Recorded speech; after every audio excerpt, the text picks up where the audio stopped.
Bills Mafia, it is a much different post-game edition of Shout, a Buffalo football podcast brought to you by Tops Friendly Markets. Whether you're celebrating at home or away, Tops has all your fan favorites ready to enjoy for football, entertaining, or any occasion.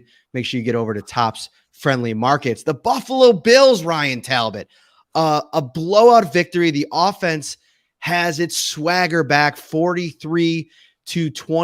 They take out the Washington football team. That vaunted defensive front, 0 sacks against Josh Allen today.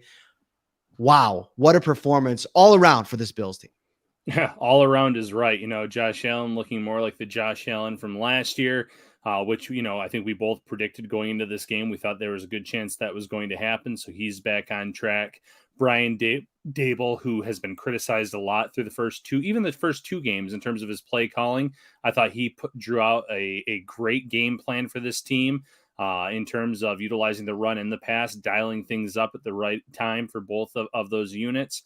And then obviously defensively still playing at a high level. So, you look at the AFC right now, you look at the AFC East specifically, and the Bills, one, should be the clear favorites in the division, but two, there's a lot of interesting developments in the AFC just today looking across the scoreboards. Yeah, I mean, Kansas City loses, goes to 1-2, and all of a sudden you're sitting here, as a Bills fan, eyeing that matchup in a couple of weeks with your offense trending in the right direction. I tweeted it at halftime and people were going nuts at me like, you jinxed the defense, you jinxed the Bills, blah, blah, blah, blah, blah. I have a rule. If you are 21 years or older, you cannot talk about jinxes. Jinxes do not exist. That is kindergarten fodder, people. Let's come on. Let's elevate the level of conversation here. But I tweeted out, like, listen, if I'm somebody watching this tape, this is the Bills offense that I think most teams expected to see this year. But this defense continues to be dominant. And I know they gave up 21 points today, but there were circumstances beyond their control. I mean, there was a turnover there, the special teams blunder, which I know Isaiah McKenzie, if we got a chance to talk to him after this game, would say, listen, I wish I could have that play back.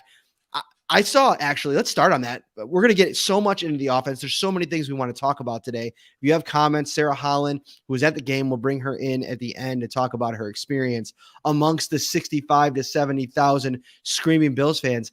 Everybody required at least one shot of the vaccination in here, and this place was pretty much filled to the brim today, Ryan. So maybe that won't be as big of an issue as maybe people feared at first. But, looking at this special teams unit, this is a group that if you go 2 weeks ago and check out what happened in that game, block punt, completely flipped the script in that game. There was another big blunder in this one.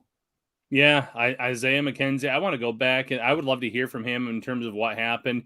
I thought he could have run up and caught that ball. I don't know if he thought it was a punt, if he just had this minor, brain fart, so to speak, where he didn't know what to do, or maybe he couldn't get there in time and the ball just had an unlucky bounce. Whatever the case may be, the Bills made a huge mistake letting the ball, first of all, hit the turf, because once that happens, it's going to bounce any which way. And once it crosses 10 yards downfield, it's anyone's ball. So that was a huge mistake. It's the first big error that we've seen from Isaiah McKenzie as a return man this season. Kind of the exact opposite of week one. You just mentioned it. Matt Hack has the block punt. Isaiah McKenzie has the great return in that game to set up the first drive for the Bills. Isaiah McKenzie has the big mistake in this game that leads to a turnover. Matt Hack was Hawk, I should say. I always want to say Hack because the way it's spelled. Hawk was unbelievable. 2 punts, one down in the 14, one down to the 1 yard line. So kind of a flip of the script from week one to week three. Yeah, and I was tweeting about the win. I was down there for the pregame show, and I was watching Tyler Bass warm up a little bit, and you could see he was kicking it off from his 35, and it was going to like the 20-yard line. There was a tweet. The special teams unit had to know that was going to be an issue. So if you're talking about a closer game against a better opponent, that's something that you gotta fix, those kind of little mistakes. And it's funny, Andre Roberts has been struggling out in Houston, and almost like going into this game, you look at the production that Isaiah McKenzie has had as a return man compared to what Roberts has done for Houston. And you almost want to sit back and think, man, Brandon Beane moved on at the right time, made the switch at the right time. But those kinds of mistakes, those blunders can really be something that costs you in closer games. Now, let's flip the script, because this was not a game where any little mistake was going to cost this team, because they did so many good things on offense and defense. I want to start with the offense and Josh Allen. Okay, we talked 2 weeks, and I know that there was a lot of Bills fans sitting back wondering, worrying about, where this offense was trending. Josh Allen, after he signed that big contract, looking nothing like the quarterback that they saw last season. Everything was right today. This is what we saw in the preseason. This is what we saw in training camp. We saw Josh Allen assess what he was doing wrong. He kind of found the problem. When we talked to him on Wednesday, he said, listen, I've gone out there, I've made some mistakes the first 2 weeks against good defenses, and I've let it affect me.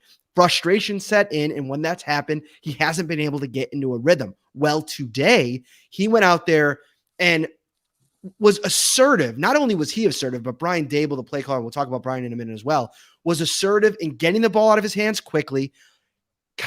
Josh Allen did the offensive line, as good as they played today, we'll talk about them too. He did them a lot of favors with the way that he was moving around in the pocket, avoiding some of the pass rush, but getting the ball out of his hands early. He hit a couple layups early on, some good throws, leaned on Cole Beasley throughout the game. We'll talk about him as well. But this was, if you're drawing up what you want a Josh Allen performance to look like, this is it, Ryan.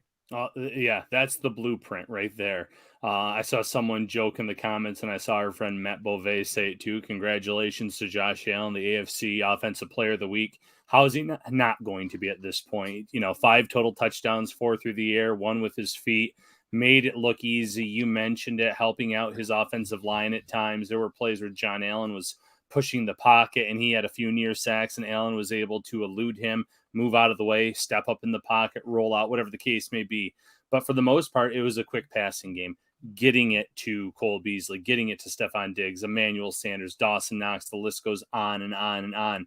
And he looked great doing so. He was accurate in those short to intermediate phases. And, we talked about the frustration that Josh Allen had in the first 2 weeks. At one point during the game, when it was returning from commercial, you saw Chase Young on the sidelines, kind of just throwing his arms up in the air as he was talking to Jack Del Rio, extremely upset that defense could not get to Josh Allen at all today. Yeah, and I just think that, overall, Brian did a really good job throughout the game setting up Josh Allen to have success. And I almost, I credit Sean McDermott and Brian for their approach during the week. Because if you go back to Monday, the questions started flying after last week's game. And we heard from Cole Beasley after the game, listen, expectations are high outside the Bills locker room. Local media, national media, this is a Super Bowl contender, and that those expectations are placed on this team. Cole said, I don't care what people expect outside the room. They're not as high as the expectations that we have for ourselves. So they knew as a group that they were sitting there 35-0 last week, and Cole Beasley was like, couldn't celebrate it. Didn't feel right. A 5-score deficit. We knew that this could be better. And this was more what we expected going into the season. And I give a lot of credit to Dable and Sean McDermott for the way that they, calmly and coolly were able to talk about some of the things that Josh obviously knew that he had to do better, but also focusing on the growth that he had from week 1 to week 2, seeing some mistakes in week 1, fixing it in week 2. And what we talked about last week, Ryan, setting the stage for this kind of breakout. When you're taking what the defense gives you, get yourself into a little bit of a rhythm, and then it just starts going downhill for a defense trying to kind of keep their head above water, if you will, to try to figure out how to slow this thing down. It looked like that today. Oh, absolutely. And again, like you said, credit Brian Dable, credit Sean McDermott, because they've noticed little things from week 1 to week 2, and they've improved it. Look at the run game. The run game's been a consistent factor. They're keeping that part of the offense. I thought that Zach Moss was the hot hand today. We'll talk more about him a little bit later. He had a great game. But then it's all about developing this pass game around Josh and the weapons. Obviously, most of them returning faces, Emmanuel Sanders being that one new face. There's so much tape out there from last year that teams were going to come in this year with a new game plan, a new way to play it. And we saw Pittsburgh's game plan. We're not blitzing. We're setting the front. We're getting after them, and it worked. And that was the fear in this week, that maybe Washington could do the same, but Buffalo's offensive line stepped up to the plate and looked much better. Last week, we saw, Diggs and Beasley get bracketed off by Miami's secondary. That couldn't happen today. You had receivers getting open early in plays, Josh Allen hitting them at the right time. And boy, accuracy. That's one thing that I think we could talk a little bit about in week 1, week 2. The balls were a little bit off. He was on the money today with the majority of his throws needed right where they needed to be. The receivers would be waiting for them. Some of those throws down the field to Emmanuel Sanders, right on the money again in the outstretched arms. So kudos to him. He's making gains and strides from week 1 to week 2 to week 3. But today, this was exactly the type of performance you would have expected from Josh Allen based on his play 1 year ago.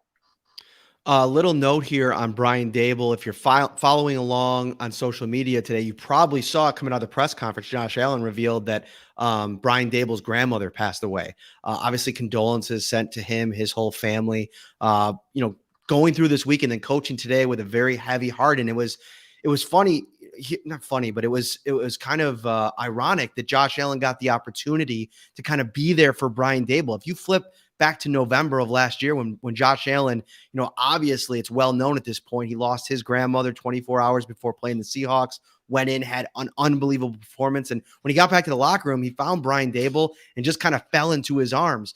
Today, Brian found him in the locker room and he kind of fell into his arms. There's a relationship here between quarterback and play caller. It goes beyond football. And I think, and that's obvious even before anything like this, but I think it really kind of shines a light on what they've built here. And a lot of times in pro sports, in sports in general, you talk about a lot of like cliches and, things that people say about culture and everything like that.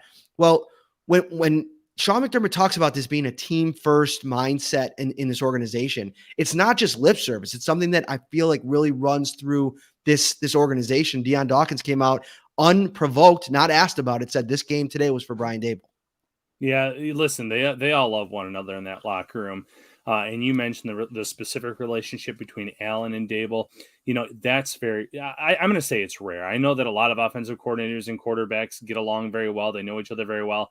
But the way that Allen collapsed into Daboll's arms last year, the way that Daboll went to Allen after today's game, it just shows you that there's more there than just that coach-player relationship. They genuinely care for one another. They genuinely want to see one another succeed. Just like Allen and the offensive players, I think in the back of their mind last year, thought they were definitely going to lose Daboll and they were going to be happy for the guy, but sad for this team. And they were lucky enough to get him back. They want to win for this guy. They wanted to win today specifically for him based on what he was going through. And this offense showed up in such a big way. All right. This is the Shout Buffalo Football Podcast brought to you by Tops Friendly Markets. From hot-to-go pizza and appetizers, signature fried chicken, baby back ribs and subs, to delicious salads and brownie trays, Tops has everything you need to feed the hungriest fan. This is the Shout Podcast. Like I mentioned, hit that like button if you're on YouTube. Subscribe as well. We're this close, Ryan Talbot, to 4,000 subscribers. We're probably going to hit it on this episode right here because I know how great Bills Mafia is feeling right now after this game. They're dying to kind of click that little subscribe button. Am I right? Oh, you are 100% correct. Bills Mafia, you have done well. You've treated us so well since we've started this channel. We've been around for a little while, but we started this channel late last year. You've helped us grow to great heights. We know that those of you that have not hit that like and subscribe button yet, you're going to do it tonight. Get us over that 4K mark. Thank you again for your continuous support, but let's get over 4K and keep this thing rolling along. So Chris over on YouTube, and a couple people have mentioned in the chat about, Stephon Diggs, teams trying to take him away. And of course, after you lead the NFL in receiving, Ryan, I mean, that's going to be an obvious, factor for teams as you go into the next year to try to limit a guy. The thing with today's matchup that I thought that was interesting, and I mentioned it early on, is that the Washington football team went out and signed William Jackson as a free agent. They signed him because he's one of the best man corners in the NFL. And I thought that there was a couple plays today where he played physical with Diggs, tried to take him as much out of the equation as they could. He still ends up with 10 targets, 6 catches, 62 yards. You could try to contain him, but you're never really going to stop Stephon Diggs. And this was a situation where the Washington football team didn't have enough answers elsewhere. I mean, with the way that Cole Beasley, who we get nice transition to like our stars of the game, not named Josh Allen. I wanted to come up with 3 of them. And I'll start here because for me, I know Emmanuel Sanders had 2 touchdowns. For me, it was Cole Beasley. I was beyond impressed with his ability for the Bills to continue to go back to the well with him, get him the ball, 13 targets, 11 catches, nearly 100 yards receiving. He finishes with 98, 8.9 per catch. He played a physical brand of ball today. He was walking a little bit slow in the post-game press conference, but he put a hit. I can't remember who it was on. It might have been on a curl, the safety, where he was coming over the middle and he just lowered his shoulder. And, Josh Allen said, listen, Cole Beasley, he sets the tone for us in some games. And that's such a unique thing to have from your very small slot receiver who I think went out there today in a game where Josh Allen needed to get into a rhythm, and he was a big reason why Josh was able to do that. Oh, absolutely. Listen, Cole Beasley has been Mr. Reliable for Josh Allen since they've been together in the first year that they've been here, and it's been a few seasons now. So it's no surprise that their chemistry is off the charts. That he is someone that he can always drop the ball off to and expect him to make some pick up some yards after the catch. We saw that a few times today, where 3rd down situations he delivers it to Beasley. Beasley does the rest, picks up those extra 3 to 4 yards with his legs after catching the ball, moving the chains. Beasley was my second start of the game. I went with Emmanuel Sanders for my first one. You mentioned 2 touchdowns. The one grab that he had to come down and catch really low and haul that in. I was beyond impressed with that catch. And then more than anything else, the chemistry factor. After week 1, their chemistry's off. Missed him on a deep ball down the field that should have been a touchdown. They get together in week 2. They do hit one long ball, but he has 2 receptions. This was that breakout performance. So he ends up with 94 yards and just 5 receptions. And going back to the original comment here about Stephon Diggs, yeah, defenses are trying to take him out. So it's up to Emmanuel Sanders. It's up to Cole Beasley, Dawson Knox, Gabriel Davis, who's quiet today, for the most part. It's up to those guys to step up, and that's exactly what everyone did today. Now, that being said, 6 for 62 is not a bad stat line for Stephon Diggs.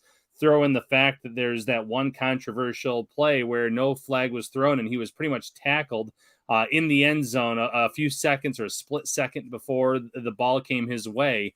He hauls in that catch, and his stat line looks pretty good at the end of the day when you really think about it. So, other guys are stepping up, though, around Diggs, and that's exactly what we need to see here for the Bills, not just this week, but throughout the rest of the regular season and playoffs.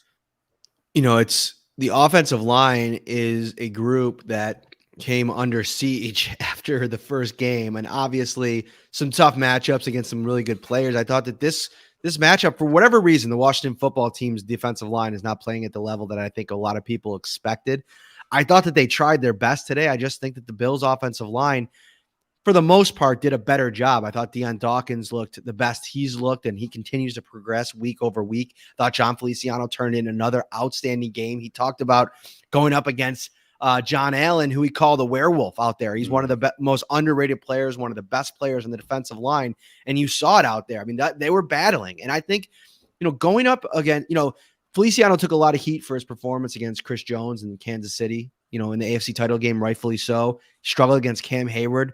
Those are 2 big punches in the mouth. And I think that the way that he's responded has to have you excited after the Bills paid him a little bit of money to come in here on a 3-year deal. He's responded. He's been huge. And I thought if you're going across the offensive line and kind of grading things out, I think Feliciano is near the top of that grade sheet.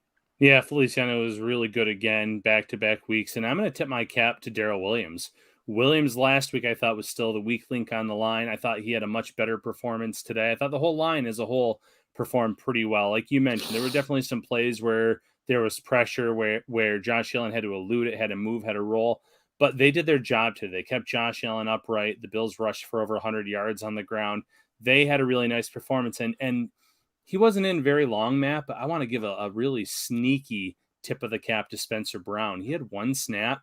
And I want to say it was 94 for Washington.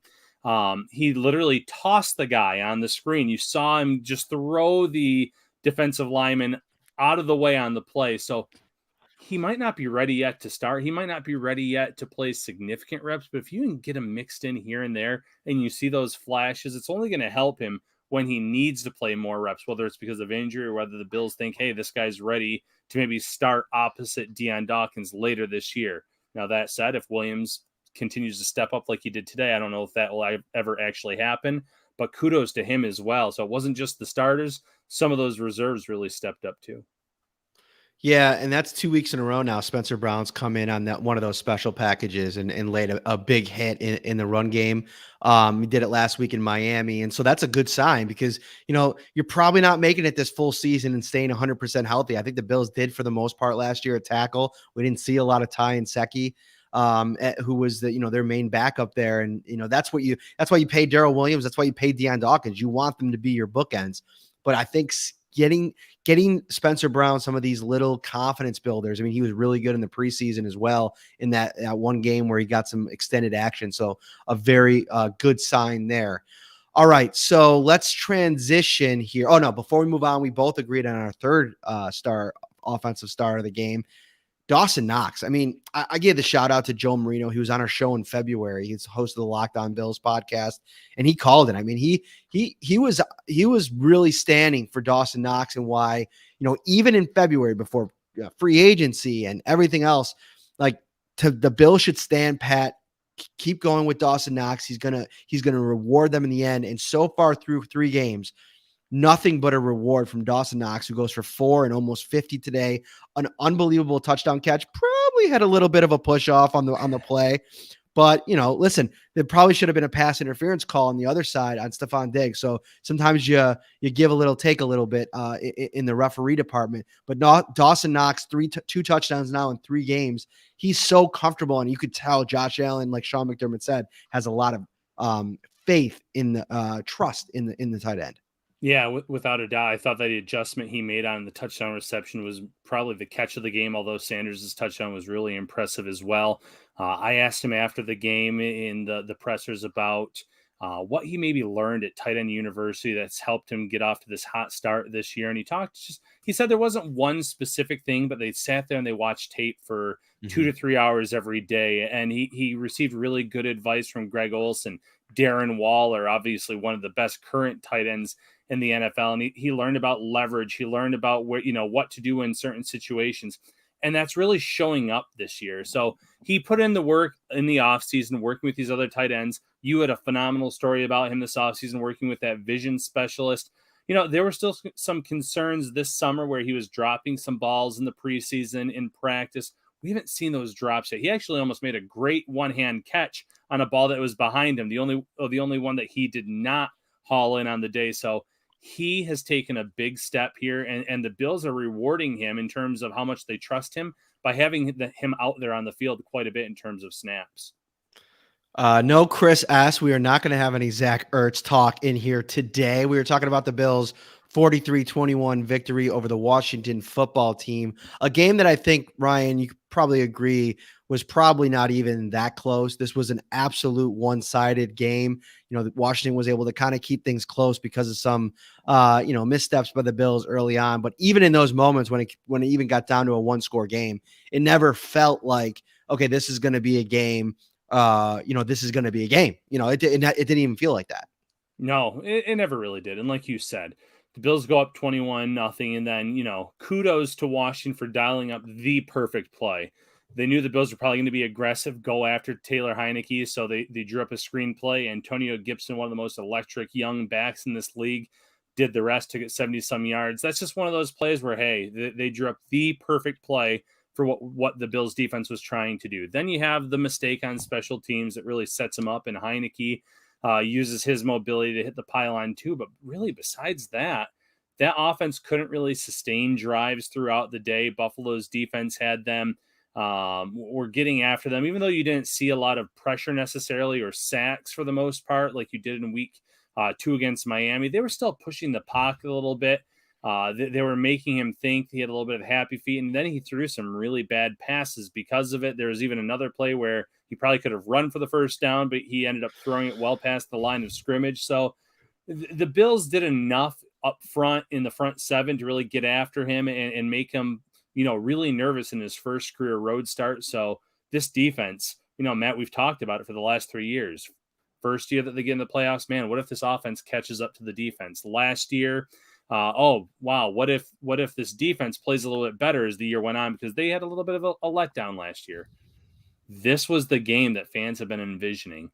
The defense plays lights out, the offense is moving the ball, and don't get me wrong, a 35-0 blowout win the week before is pretty impressive too, but we didn't see the passing game go off like it did today. So today was that first game where I think Bills fans maybe sat back in their chairs and said, man, if we can get this on a week-by-week basis, this team's going to be really hard to beat, and you're looking at a team that has a legit chance to be the number 1 seed in the AFC.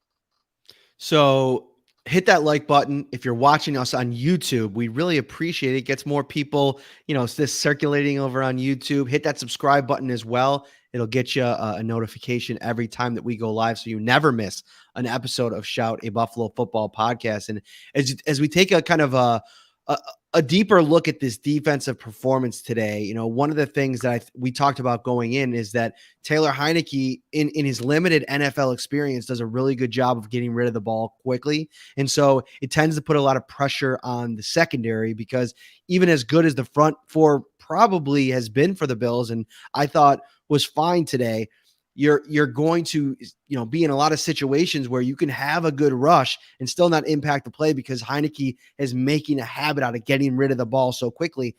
Combined with, this is a really good offensive line, Ryan. I thought that there was a couple times where, their front four, they would send a blitz. It wasn't getting, to Taylor Heinicke. I felt like they kept a pocket for him pretty consistently throughout the game. He was patient in there. I even thought at times he went through his reads a little bit more than he tended to if you watched him in games before this. But I think that what it comes down to, I know you don't see the sack numbers and, some comments about Ed Oliver that I saw on social media. This defensive line in this game, I don't think sacks were necessarily going to be the barometer for measuring their performance. I think at the end of the day, it comes down to, what did you do to affect their offense? And 3 turnovers is at the forefront of what I think they did. And I think the pass rush did enough to make Taylor Heinicke uncomfortable on a few of those plays and force some mistakes. Yeah, the Bills defense maybe didn't get sacks, but you talk about Trey White punching out a ball from Logan Thomas, and Matt Milano, right place, right time. The man's all over the field again this week, recovers the ball. Interceptions by Jordan Poyer and Micah Hyde. And then Matt Milano blowing up a 4th down play as well for a turnover on down. So the defense did make their fair share of plays today. It might not have been in the sack category. I have to go back. Was it Star Lotulelei that was rewarded with the sack on the play that Heinicke ran out of bounds? Yeah, I thought he was the one trailing him. So there were no real sacks, but like you said, Matt, this defense still had a major impact on the game. Poyer's interception resulted in a touchdown for the Bills. Hyde's interception resulted in a field goal for the Bills, or maybe I have them reversed. But either way, 10 points on 2 interceptions. You can't beat that. You have the turnover on downs. The Bills take over deep in their territory late in the game. And again, they score, they punch it in. So the defense was opportunistic. It's exactly what they said that they needed to be after that week 1 loss, saying we didn't create enough turnovers. Well, we've seen that now in the last 2 weeks with this defense really stepping up in a big way. And listen, Matt, next week, they're getting Houston and Davis Mills. I think there's going to be some more opportunities for some turnovers in that game. There's going to be more opportunities to hit the quarterback, to get the interception. So I feel like as long as the Bills don't hit some kind of unexpected bump in the road, that defense is going to be playing with a ton of confidence come week 5 in that matchup against the Kansas City Chiefs. What do you think? Yeah, I mean, you're sitting in a really nice spot to be kind of hitting your upwards trend here at the right time. I thought Tre'Davious White was outstanding today. I thought he was very competitive at the catch point. I thought that he was physical with their playmakers. I mean, Terry McLaurin, for as good as he's been this year, and he came in, I think, as the number 9 ranked receiver in the league, or maybe a little bit under there, maybe a 14 or something like that. But he was really, he made some plays today, 7 targets, 4 catches, and 62 yards, but some of that was in garbage time. I thought Tre'Davious White was outstanding against him. And listen, I've said at times, for as much heat as Levi Wallace has had thrown at him, the last year and a half, 2 years, there's been times over the last 12 months or so where I thought Tre'Davious White has struggled a little bit at times, whether it be injuries or whatever. There's been times where he's given up big plays too. And when I think it's only fair that if you're going to talk about a guy as a shutdown corner, he's got to live up to that billing. And at times, I think that Tre'Davious White hasn't over the last 12 months. I still go back to that Tennessee game when he missed last year, and I don't think he was right for a pocket of time. So I don't put any of that on him. But he came out today and looked like your, $18-19 million a year cornerback. And that was huge for this Bills team. Yeah. Yeah. Sean McDermott, that's one of the big keys to his defense playing well, is having that cornerback that you can trust to lock down the other team's best player or one side of the field. And I thought that, like you said, McLaurin had a few catches. He had one big gainer that was called back on a offensive pass interference. That was a little controversial. But for the most part, Trey White looked the part today. He had a really nice game. That whole secondary had a really good game overall. You saw, like I said, you saw them reading plays. You had Taron Johnson have an interception wiped out there's 3 penalties overall in that play. But he had another nice game, and then obviously that safety duo. I said in my encouraged worried after the game, name a better duo in the league right now at safety. There's going to be a lot of national analysts and media members that pick some bigger names, but Poyer and Hyde have been unbelievable for the last few years. And today they both get interceptions. They both play big roles in this win. And I saw very early in the show someone asking about Poyer. I asked him after the game how he was doing. He said minor injury. He's going to be fine. So nothing to worry about there. Indeed. Sarah is monitoring the comments, and she said that there's been some talk about the lack of blitz in this game. And I thought going into this game that if you're Leslie Frazier in this game, you probably aren't as aggressive as you've been the last couple of weeks with the blitz, only because of what we talked about at the start. Like, if you start sending defensive backs in on blitzes against the guy that's getting the ball out quickly, you give Terry McLaurin, you give Logan Thomas, who had, quietly had a nice little game today. What did he finish with? 4 for 42 and a touchdown. I think he had 1 or 2 that were called back for penalties. He could have had even more. So that was a cool story for Logan Thomas returning. He exchanged a big bear hug with Josh Allen before the game. Josh Allen was very complimentary of him this week. But I thought that, for the most part, I wasn't expecting a heavy blitz package from Frazier in this game because it just didn't make sense with the matchup. And I think that that's what you have to do to be a great coordinator in this league, because you have to adjust to the matchup. And it worked out. I think that if not for a few of the mistakes, and I got to go back here because maybe you can refresh my memory here. The first score came on a touchdown after the Bills went up 21-0. That was just a straight offensive drive. And then this next touchdown came after the botched special teams play. So, if Isaiah McKenzie fields that pass, the Bills up 21-7, and the offense goes down and scores points, who's to say that the Bills maybe just don't hold them to 14 points in this game?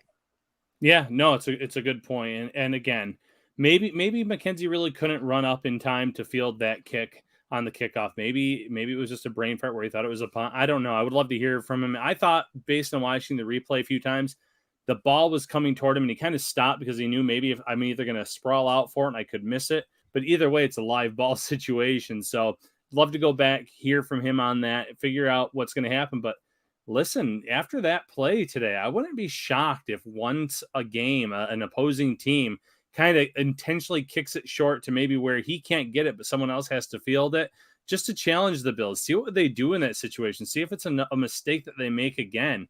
So I'm sure it's going to be something that's emphasized in the special teams meetings, starting this week, going into this game against the Texans. But either way, you're right. You take away the snafu there by Isaiah McKenzie, and I think that this game gets out of hand even that much earlier. One other drive on the offense I wanted to mention, right before halftime. Very limited time, all 3 timeouts. The Bills didn't even really have to use the timeouts. They were working the sidelines so well, getting it to Beasley, getting it to Diggs and company. I thought that was a really impressive drive where maybe some Bills teams of the past would have just simply taken a knee, sat on it, and gone into halftime. So we saw a lot from this offense, but just that little drive before halftime really impressed me as well. Yeah. So, looking back at the stats here, I mean, some of these things are eye popping. right? I mean, 29 first downs to 13. The Bills were 9 of 15 for 60% on third down. But what do we talk about going into this game, Ryan? The Bills, if you go like the Chargers went on the road today and knocked off the Kansas City Chiefs. I think the Chargers are an ascending team. They're a team that I think has really announced their arrival in the AFC to start this season. They got a really good offense. They got a really good quarterback in Justin Herbert who has weapons, and they just had a signature win on the road. You go back 2 weeks when they played the same Washington football team. They earned 6 trips into the red zone. They converted twice. And that's been one of the problems all season long for the Chargers. Even though that they, have been, really good, their offense has been moving the ball. They haven't been able to convert. And now we're talking about a Bills team that earned that same number of 6 trips into the red zone. They converted 4 times. That's now 4 and 4. That's 8 for 10 red zone trips the last 2 weeks for this Bills offense. And that's what I feel like when they're going good, this offense separates itself because they're not only a group that can move the ball and get those yards up, but they can also convert in the red zone. They have so many different options. And one of them, I thought Zach Moss was again this week a factor. And you go back to everything that we covered last week with Moss. I mean, talking about losing his grandma or his aunt a day before the game, playing with a heavy heart, responding from an early mistake. He took that momentum built in that game. He transferred it over to this week, and he came out here, and the Bills featured him on the second drive. They went Devin Singletary first drive, Zach Moss next drive. He was their leading rusher today. He made plays in the passing game. His biggest one, a 7-yard touchdown reception from Josh Allen. And I don't even know if people really figured Moss to be that big time factor in the passing game when they drafted him, but I continue to be impressed with his contributions in the passing game. This goes back to last season. Yeah, I asked Zach Moss about it after the game. I said, you were inactive in week 1.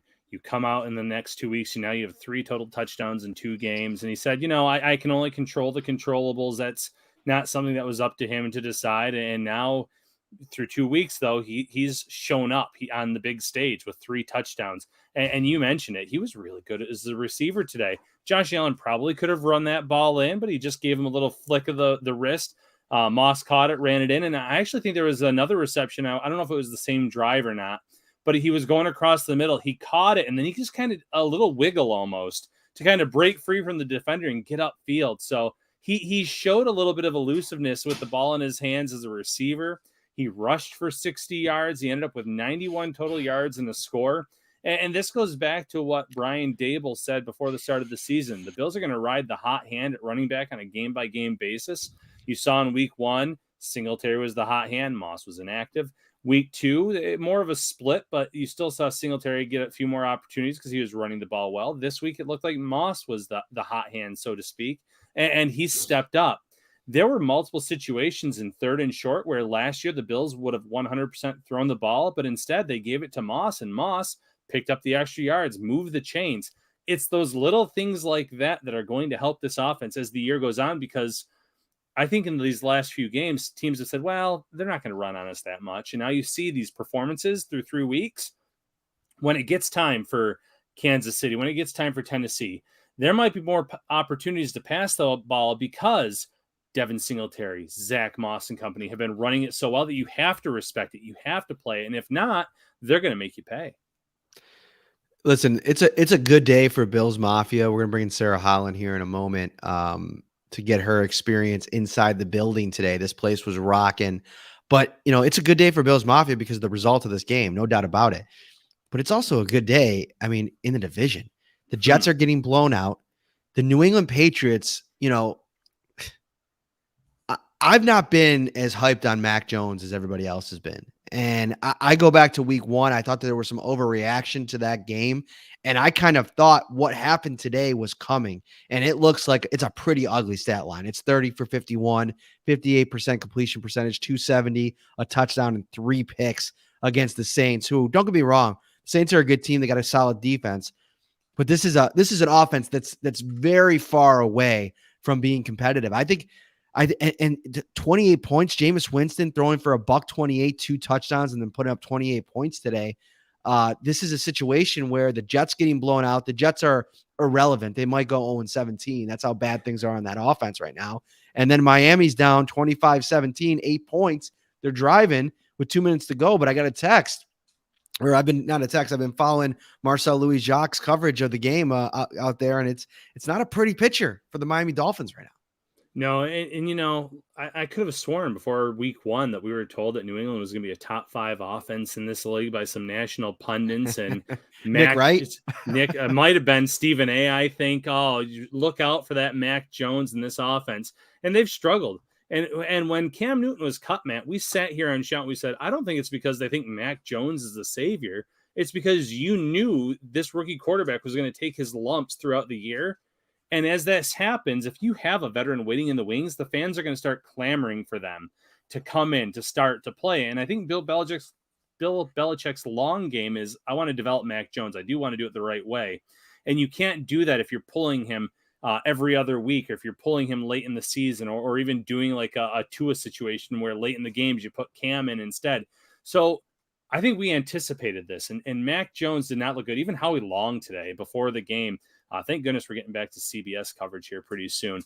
Before the game today, he called Mac Jones a young Tom Brady, and I'm like, what have you seen in 2 games to compare him to the greatest quarterback of all time, except for the fact that they both played on that Patriots team at one point in their careers? Just ridiculous. You mentioned the Jets. Go ahead. No, it's crazy talk. I mean, the velocity is just not there. Listen, you could say a lot about Tom Brady, but he's always had zip on his ball. I mean, that intermediate passing range, Tom Brady is deadly. I mean, he's surgical. He puts it on a dime. And listen, Mac's shown some ability to be accurate with the football, but I think there's just some serious questions about his ability to be accurate. Zach Wilson is already looking like, pretty soon we're going to be reading about ghosts again in New York City. And then you go down to Miami, and they're going with Jacoby Brissett, who's a career backup to Tagovailoa, even when he gets back. To me, at this stage, everything I've seen, he's just not the answer either. It's why going into the season, year 2 of a guy you drafted 5th overall, when they're entertaining trade offers for Deshaun Watson with everything that's going on around him and inquiring about him, knowing the baggage that comes along with him, they're lying to themselves already. He's not the guy. And listen, on the Nick Wright front, it's a business model, Mafia. It is rile up Bills fans, because guess what? It is a moneymaker. Get them riled up, get them in the mentions. It gets all of our content flying all over the place. Nick Wright, dude, when he first came on Colin Cowherd's show back in the day, I actually liked a lot of his basketball takes. Like he was before it got, Skip Baylessy, I thought, he covered the league pretty good. I never in that era heard him talk about the NFL. But what happens is these guys become a brand, and then they're asked to branch out and start talking about other sports, because you could put some numbers behind those takes. And the problem is he doesn't know anything really about the NFL. I mean, you could tell he's a huge Chiefs fan, and he has no ability to have objectivity. So, don't let it get you riled up. It's a business model, and I'm trying to do a service for Bills Mafia here, Ryan. No, and you're 100% correct, because last week he tweeted after all the games, I said the Bills were going to lose the Dolphins. I said the Chiefs were going to do this. I'm not looking forward to tomorrow's show, just because he knew by saying that people are going to tune in to hear how wrong he was about things or make excuses. So you're right. It is a business model. Going to the Jets. Yeah, they look terrible. Last I looked, it was 20-0. It might be even worse now. It's been a little while since I've seen that. I think that they've added talent in the last year with this new regime, but they're still so far away. There's still such a lack of talent there that I know Bills fans don't want to hear someone say, I hope they don't ruin a quarterback that's in the division, but I hope they don't ruin another quarterback, or not get to see what Zach Wilson can be, because we're seeing what Sam Darnold can be away from the Jets, and it's pretty good. I'm not going to sit here and say that he's going to lead the Panthers into the playoffs, but they've looked good early in the season. They're playing good football, and he looks a lot more capable than he ever did with the Jets. So this division right now, although Miami's right on the doorstep following a pass interference penalty, they'll have to go for 2. This division looks like it's the Bills for the taking, and there's really no other competition right now. All right, we're going to bring in Sarah Holland here as we wrap to the final edition of the show, and we'll bring you some live companion programming as we bring up the game. Ryan said he's got it on, and we'll react as the Miami Dolphins game finishes. Sarah, you were at the game today. I looked across the entire stadium. I didn't see an empty seat in the house. What was the experience like? What was the vibe? It was such an awesome experience and a great atmosphere. I am sunburnt. I lost my voice from singing the shout song one too many times. I honestly lost count after four. But it was just so fun seeing literally no open seats at all. And then the way that Josh Allen and the Bills played, it was awesome. And I was excited and happy to be with Bills Mafia for a game, but I'm looking forward to next weekend when I can get back to work. So yeah, it was awesome. Very good. Yeah, and listen, I know that a lot of people said the traffic wasn't as bad today getting to the game, but like Matt said, the stadium seemed packed to capacity. How was it going into the game today? Because you had to show the proof of vaccination before you even got to security. Was that moving along well today? So I left pretty early from my apartment just to make sure, and it was not a problem. I lined up right at 11 and got in within like 15 minutes. But I did see on Twitter that people that were gotten a little later, like maybe 45 minutes, it was a much longer line. So yeah, I recommend if any Bills Mafia, if you're going to the game, get there at 11 when they recommend, because you'll get in super easy. Absolutely. Matt, just to give an update, 3rd and goal now from about the 2-yard line. They've been stuffed the last 2 run plays. So 29 seconds left. Even if they make the touchdown here, they're going to have to go for 2. Beautiful. We're going to react to this. And I got the red zone up on my phone.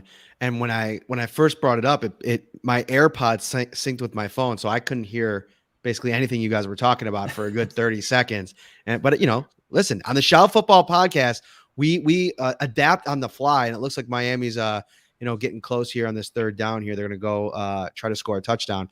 But I wanted to bring something up. 2 things. First of all, I did hear Sarah talking about singing the shout song all during the podcast. And I know everybody in here, every time they heard that song, we're thinking, I cannot wait till after the game so we can listen to the Shout Football podcast, because we're going to have great takes. We're going to have great reaction to the game. The other thing that I want to talk about is a touchdown. Touchdown. He ran it in. Oh, you're ahead of me. 2 Jacoby seconds left. Brissett, the legend of Jacoby Brissett. Wait, was it on 4th down? I might be way behind. 4th and goal. Yeah, he got stuffed on 3rd and goal, ran it in on 4th and goal. So Jacoby Brissett sets up the drama here against the Las Vegas Raiders, who, if they win this game, the Las Vegas Raiders go to 3-0 on the season. I got to tell you, Ryan, if the Raiders win this game, they go to 3-0. The Kansas City Chiefs are 1-2. All of a sudden, we have a real interesting situation brewing in the AFC West. And I got to tell you, I'm rooting for the Raiders to keep winning because, if they end up, I know Bills fans are going to like this, but if they have a better record than the Bills and they meet in the playoffs, we'll have to go to Vegas. Sorry. I apologize. I'm sorry, Bills fan. I'm not rooting for your team not to have a better, I'm putting the cart before the horse, if you will. But yeah, big play here coming up. Did it happen? The 2-point conversion? They converted it. Nice throw to Fuller. Wow. So it looks like we're going to go to overtime in this game. And, kudos to the Dolphins. They were up 14-0. They blew their lead, but they stayed in it, and it's going to be interesting to see how it goes. But in terms of the Raiders, listen, I still have trouble believing the Raiders, even if they do go to 3-0 today. I've seen them collapse enough over the last few years to have some questions. But let's just say they are for real. It wouldn't be a shock if they at least split with the Chiefs. They defeated the Chiefs 1 year ago when their roster wasn't nearly as good as it is this year. So it wouldn't shock me. And within this division, we've already seen the Chargers knock off the Chiefs as well. And Matt, did you follow any of that game today or late in the game with the Chargers and the Chiefs? No, I saw that there was a controversial call where the Chargers, did they send something happened with the Chargers at the end that I saw some people tweeting about? So kind of just like the Baltimore Ravens the week before, they were in this 4th down situation late in the game. They could have kicked the field goal to go up by 3, but there would have been enough time for the Chiefs to probably move the ball down the field, possibly either tie it or win it with a touchdown. And they went for it on 4th and 4. And a pass interference penalty kept the drive alive. They scored a touchdown, and that eventually won them the game. But we've seen that now in 2 weeks where these opposing teams, the Ravens, with Harbaugh saying to Lamar, you want to just go for it on 4th and 1 rather than punt it away and give them a shot? Same thing with the Chargers. So you're seeing teams get more aggressive with the Chiefs, and that's something the Bills are going to have to do in a few weeks. And it's something that I'm sure the Raiders and a lot of these other teams are going to do too. And it's going to be interesting to see how the Chiefs react to that throughout this whole season. It's interesting that you bring that up because, you look today, the Bills were 0 for 1 on the only fourth down that they went for. And I feel like you wonder what Sean McDermott thinks about that, if that goes into the back of his head as he's kind of, thinking about future decisions. But you're right. How much has he grown as a coach from that Kansas City game? We're going to get a glimpse into that when the Bills face the Kansas City Chiefs in a few weeks. Because listen, this is kind of a wounded animal at this point. You lose to the Ravens the way that they did. You go down to the Chargers, who's kind of the upstart team, come into your house and beat you. They're going to play the Eagles next week. That's probably a get-right game. And then it's going to be the Bills. But listen, things aren't super easy for the Chiefs as the season goes along. I mean, they have a really tough stretch where they play the Packers, the Chiefs, or the Packers, the Raiders, the Cowboys, the Broncos, who are now 3-0, the Raiders again, the Chargers. Well, the Steelers look like they might not be the team that we saw in week 1 against the Bills. But there's some tough games here for the Chiefs that I think that at this stage now, sitting here at 1-2, the trek to the number 1 seed has gotten a lot more difficult for the Chiefs at this point. I'm not writing them off. It's very early in the season. They're as liable as any team to run out 10 games in a row. But as we sit here today, if you're a Bills fan, if you're a Raiders fan, a Chargers fan, a Ravens fan, you're feeling really good about things, especially the Ravens now with that game in hand against the Kansas City Chiefs. Yeah, absolutely. And listen, I mean, I think the Chiefs are still going to be in the running for the number 1 seed when all is said and done. But you're one mistake away from them being 0-3, where the Browns had that snafu on a punt where the punter dropped the ball, got tackled, and that turned the whole game around there. He gets that kickoff. Maybe the Browns win that game outright too, and we're sitting here shell-shocked that Kansas City's 0-3 at this point. So teams aren't just going to lay down for you in the NFL. That's what the Bills learned in week 1 against Pittsburgh, where Pittsburgh had the perfect game plan. And you're right, they've fallen off a cliff since then. But teams are going to give you their best game week in, week out when you're these powerhouses in the AFC, NFC, etc. And like you said, some of those teams that you mentioned, Dallas can put up points with anybody. The Raiders always play Kansas City tough. We've already seen the Chargers knock them off, and the Packers are the Packers. So going to be really interesting to see what the Chiefs do here as the year goes on. So one other thing that I wanted to bring to the table, and I know that they're going to overtime. I don't think we're going to stick through all the way to there. We got some more work to do here tonight. But I found it interesting that John Feliciano revealed during his press conference at the end. I'm trying to bring it up here if I can find it. Hang on one second. Here we go. So at the end of his press conference, he said he was asked if there was extra motivation in this game. The question was referring to Ron Rivera and Sean McDermott being like, old coaching partners and playing against each other. And John kind of like scoffed at that. Like, that has nothing to do with us or me. And he said, but yeah, the Washington football team apparently tweeted something about Cole Beasley saying that he could only run out routes. And John Feliciano was like pretty sure he had 98 yards today. It was just the stuff they like to trash talk on Twitter. Beasley did his thing, quote unquote.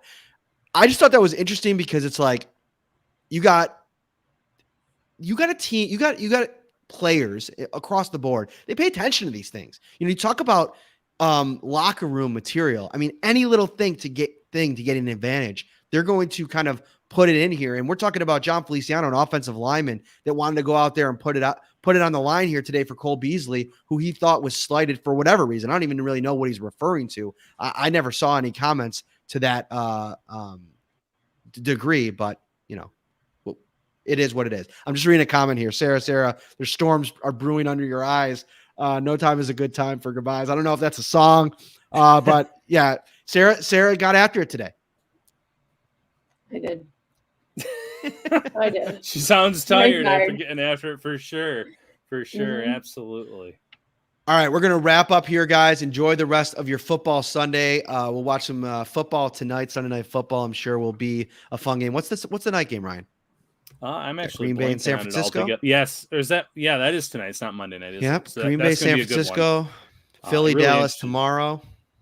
some high scoring affairs there. Last thing on what you mentioned, Matt. Yeah, it's funny. There was even a former Washington player who was criticizing Josh Allen a day or two ago on social media, saying that this is the perfect time for Washington to get him based on what they've seen. And I wouldn't be shocked if that got back to Josh Allen and some of these other players on this offense.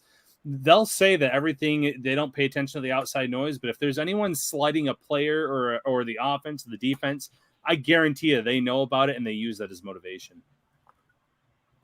All right, couple things before we get out of here. First and foremost, you're watching on YouTube. Thank you. We're almost at 4,000 subscribers. Hit that subscribe button. Hit that like button as well.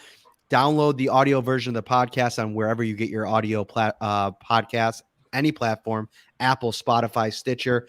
We're running a contest. If this is the first time you're hearing about it, email a picture. You got to email a selfie. I know. We're like, what are you asking me to do here, Matt? Why do you need a selfie? Well, here's the contest. We have a billboard downtown Buffalo right now. It's at 291 Chicago Street. Put that into your map app. Drive to the spot. Snap a selfie with the billboard in the background.